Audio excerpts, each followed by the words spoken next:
घर का बंटवारा। अरे विनोद, तूने हलवाई को सारा सामान तो दे दिया है ना? अक्षय की शादी में कोई कमी नहीं रहनी चाहिए। आखिर सबसे छोटा भाई है तुम सबका। हाँ माँ, आप चिंता मत करो, मैं पूरा ध्यान रखूंगा। मंगल बेटा, तूने तो कहा था कि फूल का ऑर्डर दे दिया है, यहाँ तो फूल पहुँचे ही नहीं। अब क्या बहू की विदाई के बाद फूल आएंगे? माँ, मैंने अभी बात की है फूल वाले से, वो रास्ते में ही है। आप किशोर भैया से क्यों नहीं कहती कुछ करने को? किशोर पहले ही मेरे बताए काम कर रहा है। पास के सभी रिश्तेदारों और मोहल्ले वालों को कार्ड वही तो देकर आया था। रिसेप्शन के लिए हॉल भी उसी ने बुक किया था। टेंट कुर्सी वालों को भी तो वही देख रहा है। पर कई मोहल्ले वाले तो हमारे भरे पूरे परिवार से जलते भी है, उन्हें बुलाने की क्या जरूरत थी? बेटा, शादी ब्याह में तो बुलाना ही पड़ता है, नहीं तो लोग क्या कहेंगे। दादी दादी देखो ना, हलवाई अंकल हमें लड्डू नहीं दे रहे, आप इनको डांटो ना। अरे चैन सुख दे देना बच्चों को लड्डू, क्यों तंग कर रहा है इन्हें? बीबी जी, मैं कहाँ मना कर रहा हूँ, लेकिन लड्डू बनते ही ये बच्चे उठा उठा कर खा लेते हैं। अरे मैं तो इन्हें थाल में रख के परोस भी नहीं पा रहा। भागो, अब कोल्ड ड्रिंक पीने चलते हैं। भागो भागो, अब कोल्ड ड्रिंक पीने चलते हैं। जैसे कि आप देख रहे हैं, आज इस घर के सबसे छोटे बेटे अक्षय की शादी है। घर में बहुत चहल पहल है। कुलभूषण की बीवी कमला को फुर्सत ही नहीं है कामों से, लेकिन कुलभूषण और घर के बाकी लोग कहाँ हैं? आइए देखते हैं। अजी, आप यहाँ आराम से बैठकर गाने सुन रहे हो और घर में अभी तक इतने काम बचे हैं करने को। अरे भाई, मेरे सबसे छोटे बेटे की शादी है, इसके बाद तो मैं अब चिंता मुक्त हो ही जाऊंगा। और फिर घर में तुम हो, बेटे बहुएं हैं, तुम लोगों के होते हुए मैं क्यों काम करूं? मैं तो शान से बेटे की शादी में जाऊंगा तैयार होकर। अरे ठीक है, अब आप आराम ही कीजिए। एक बार अभिषेक की बीवी आ जाए, फिर मैं भी आराम करूंगी और मेरी चारों बहुएं पूरे घर की जिम्मेदारियां संभाल लेगी। इतना कहकर कमला वापस अपने काम में लग जाती है। बेटा भी, तू अब तक तैयार नहीं हुआ? किससे बात कर रहा है फोन पर? तैयार कैसे हूँ? सैलून जाने से तो आपने मना किया है, क्योंकि मुझे हल्दी लग चुकी है। भाभीियों को देखो, सुबह से पार्लर में है।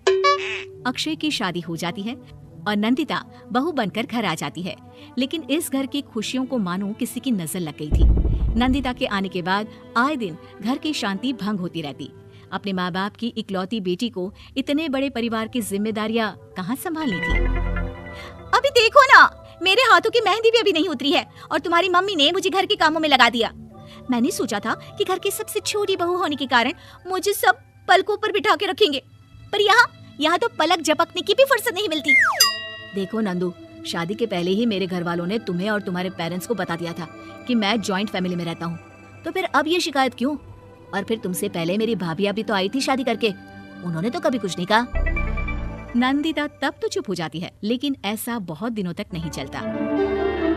अरे नंदिता, माँ बाबूजी की दवाई का टाइम हो गया है, उन्हें दवाई दे आओ और उसके बाद सबके लिए नाश्ता बना देना। पर भाभी, मैं तो अभी अपना फेवरेट सीरियल देख रही हूँ, प्लीज मेरी जगह आप कर लो ना ये काम। ठीक है, मैं तेरी जगह माँ बाबूजी को दवाई दे आती हूँ और नाश्ता बना लेती हूँ। तू मेरी जगह पूरे घर की डस्टिंग करके 5 बच्चों को स्कूल के लिए तैयार करके भेज देना और दोपहर का खाना बनाने के बाद कपड़े धोकर सुखा देना। उसके बाद हम दोनों मिलकर बाजार जाकर सब्जी ले आएंगे, फिर डिनर की तैयारी कर लेंगे और उसके बाद बस भाभी, मैं माँ बाबूजी को दवाई देकर सबके लिए नाश्ता बना देती हूँ। हे भगवान, ये कहाँ लाकर फंसा दिया मुझे।